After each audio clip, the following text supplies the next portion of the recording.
Combien de fois vous êtes-vous demandé si cette pensée insistante n'était pas le fruit de votre imagination, ou quelque chose de beaucoup plus grand?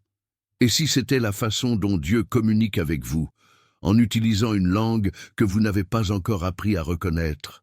Au lieu du tonnerre ou des signes grandioses, il peut se manifester par des idées subtiles, des convictions silencieuses qui jaillissent en lui.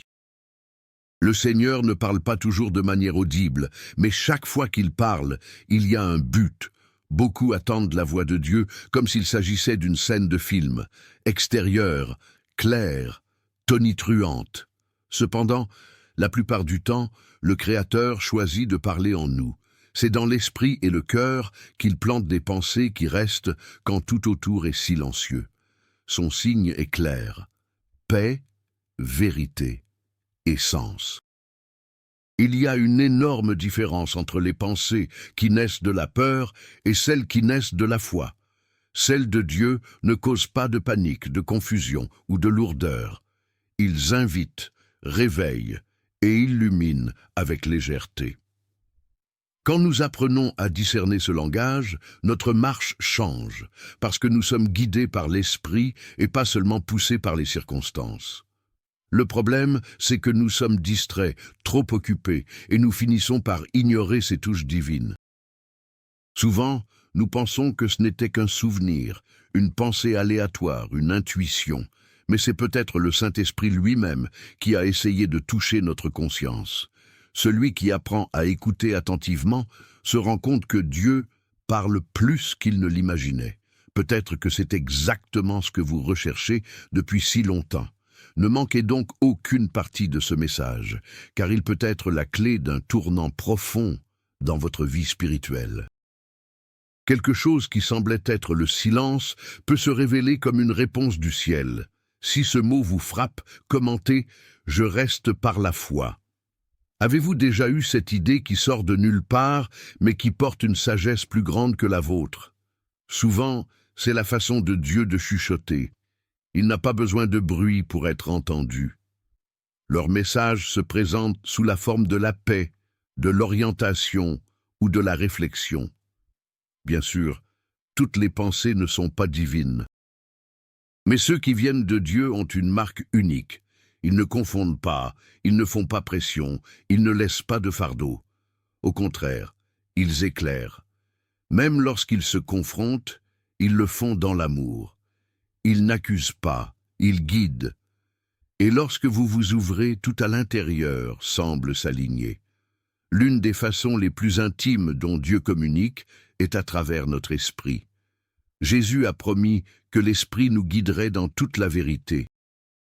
Et souvent, cette vérité apparaît comme une pensée persistante, un élan serein, un discernement qui ne se dissipe pas. Comme Paul l'a écrit dans Romains 8, 16, « L'Esprit lui-même confirme à notre esprit que nous sommes enfants de Dieu. » C'est un témoignage intérieur, non pas un son audible, mais une conviction qui s'épanouit dans le cœur. Par conséquent, observez vos pensées. Demandez-vous, est-ce que cela me conduit à la paix ou à l'anxiété? Est-ce que cela me rapproche de Dieu ou est-ce qu'il me repousse? Le discernement spirituel commence lorsque nous cessons d'écouter uniquement avec nos oreilles et commençons à écouter avec l'esprit.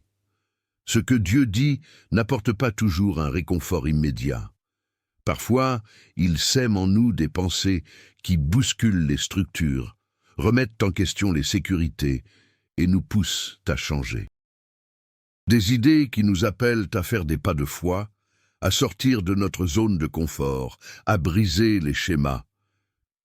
Ce sont des convictions qui, même si elles sont inconfortables, restent vivantes en nous.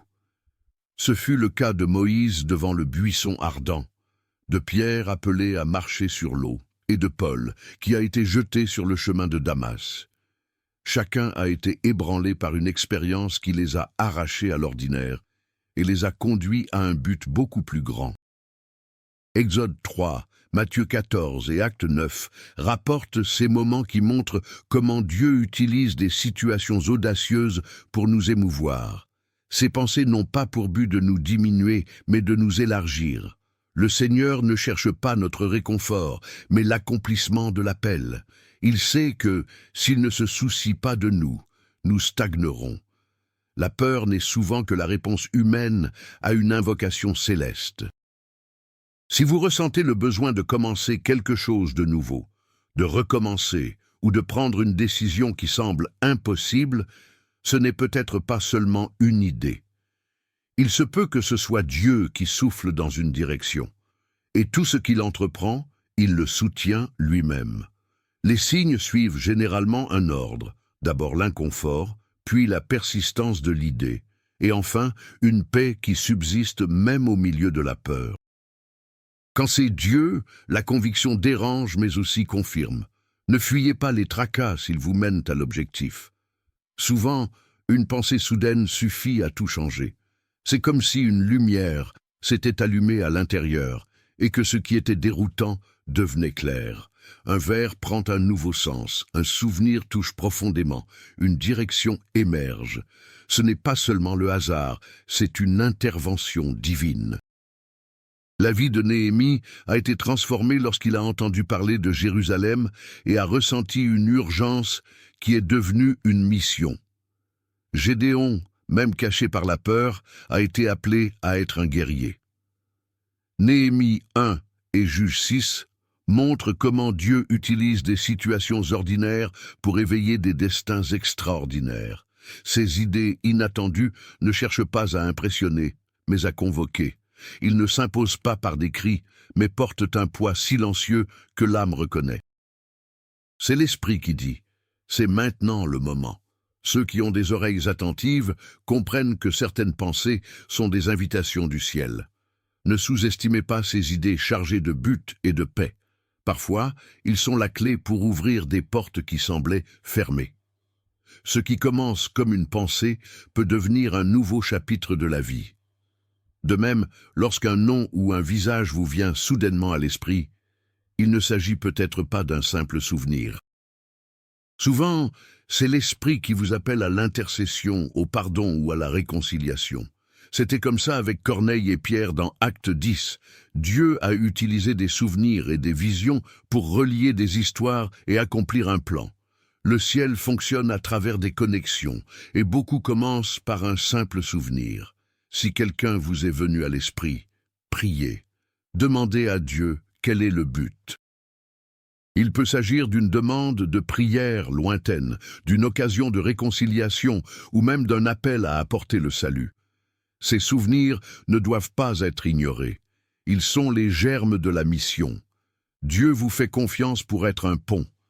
Ce qui semble être une pensée aléatoire peut en fait être une invocation spirituelle. Il y a aussi des préoccupations internes, sans explication apparente.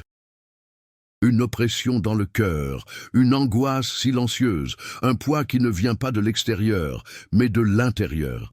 Souvent, c'est l'esprit qui attire l'attention sur quelque chose qui doit être abordé. Ce n'est pas une accusation, c'est une correction dans l'amour. C'est ce qui est arrivé à David après son péché avec Bethsabée. Il continuait comme si rien n'avait changé, mais à l'intérieur, il n'avait plus la paix. Jusqu'à ce que le prophète Nathan apporte la vérité et que la repentance ouvre la voie à la guérison. 2 Samuel 12. Ce n'est pas toujours l'ennemi qui nous inquiète. Souvent, c'est Dieu qui nous appelle à réparer ce qui n'est pas aligné. Il peut s'agir de l'orgueil, du manque de pardon ou d'une vérité que nous évitons d'affronter. L'amour de Dieu ne nous permet pas de rester dans l'erreur. Il nous confronte tendrement pour nous restaurer. Si vous avez le cœur lourd, ne vous enfuyez pas. Priez, demandez des directives et permettez à l'esprit de s'occuper de ce qui doit être guéri. Le poids n'est pas une punition, c'est un signe de soin.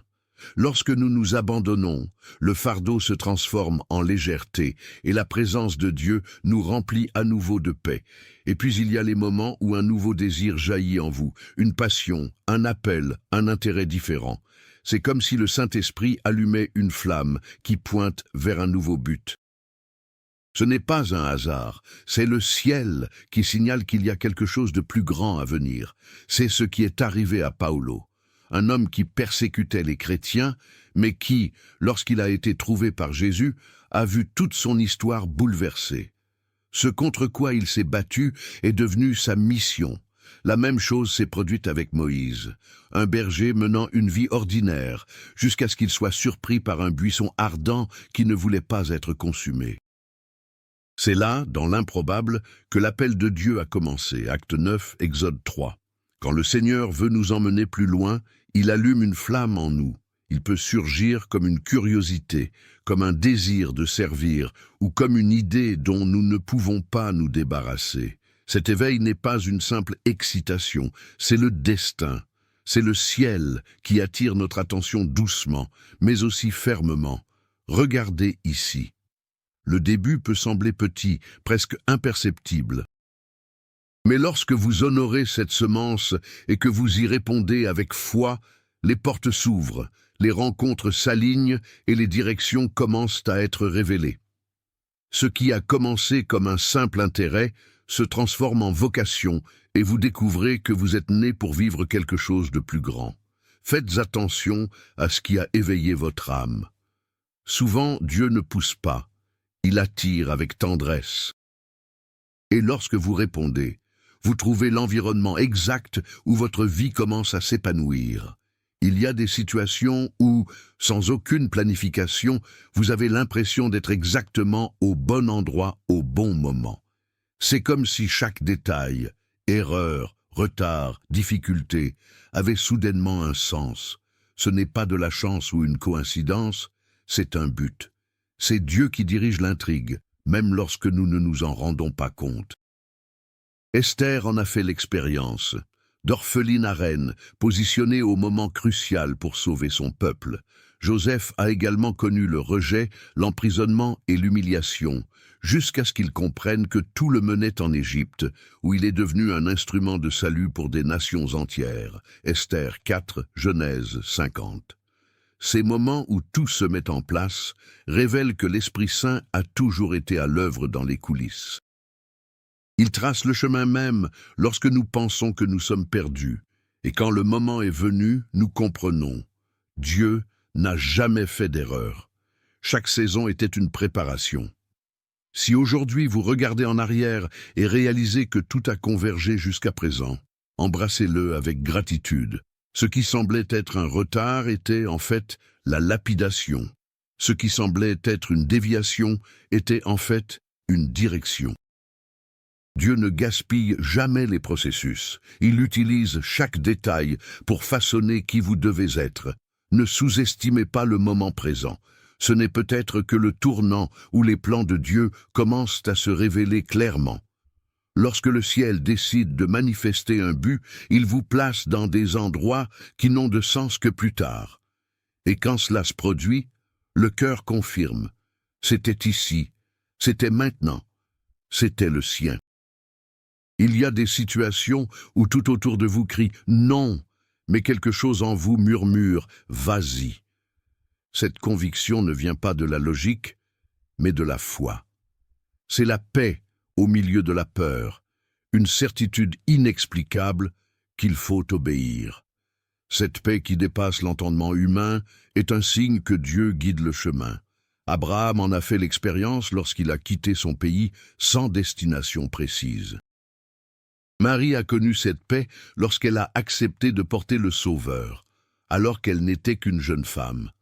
Et Jésus lui-même, en marchant vers la croix, a montré que le but est toujours plus grand que la douleur.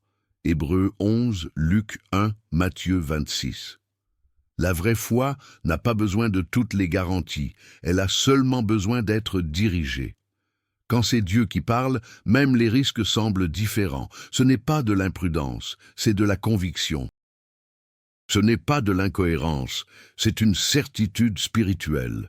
Vous avez peut-être l'impression de marcher sur l'eau, mais vous savez aussi que vous ne coulerez pas. La paix de Dieu ne signifie pas l'absence de guerre, mais sa présence au milieu d'elle. Lorsque ce genre de conviction jaillit en vous, même sans explication, écoutez. L'Esprit Saint guide ainsi, avec une fermeté qui ne vient pas de l'esprit, mais de l'esprit.